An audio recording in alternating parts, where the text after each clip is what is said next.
Super 8 came out of two separate ideas. One was the idea of doing a film about kids making Super 8 movies in the late 70s, early 80s. And the other was a sort of monster movie idea that I'd had. And one was a group of characters that I sort of loved, but without a story that would, I think, compel people to go see it. And one was a kind of compelling premise, but no original characters. So I sort of tried to combine the two and found that they sort of serviced each other in a cool way. So that was the idea.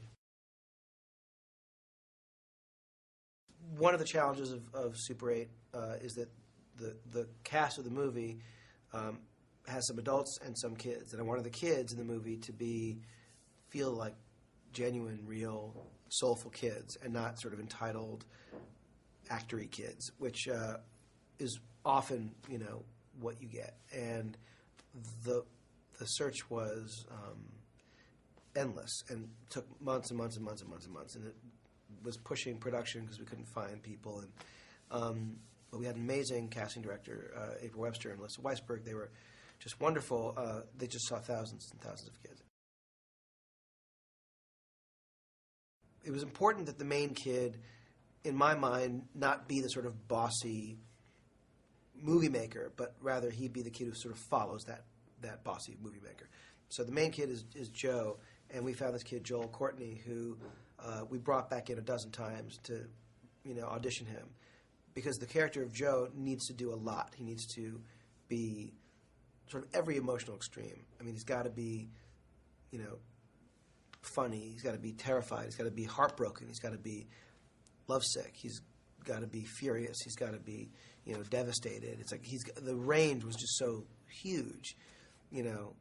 Could the kid who does all those things also be brave? Could he?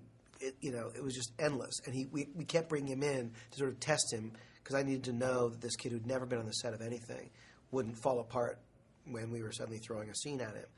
And he was just, at every stage, every step, he was just wonderful.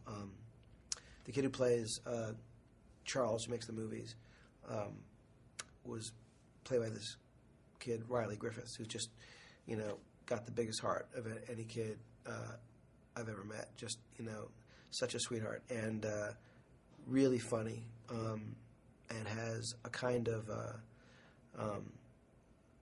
kind of lovable, kind of bull in the china shop way about him.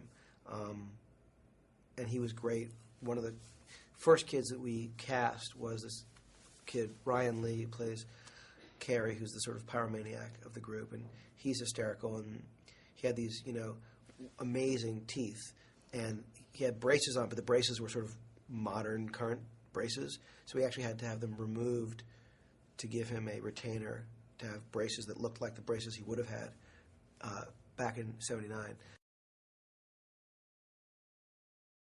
The catalyst for the movie, there's sort of two elements of the film. One is this sort of mysterious creature that escaped from the train.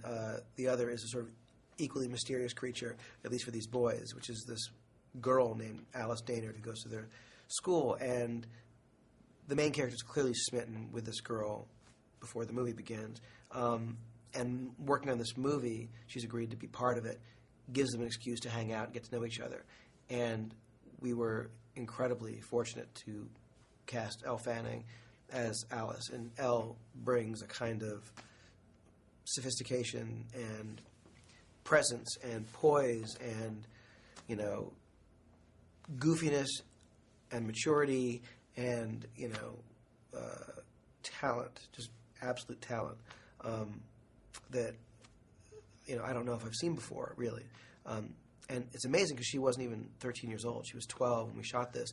And the boys are all 14 or 15 years old.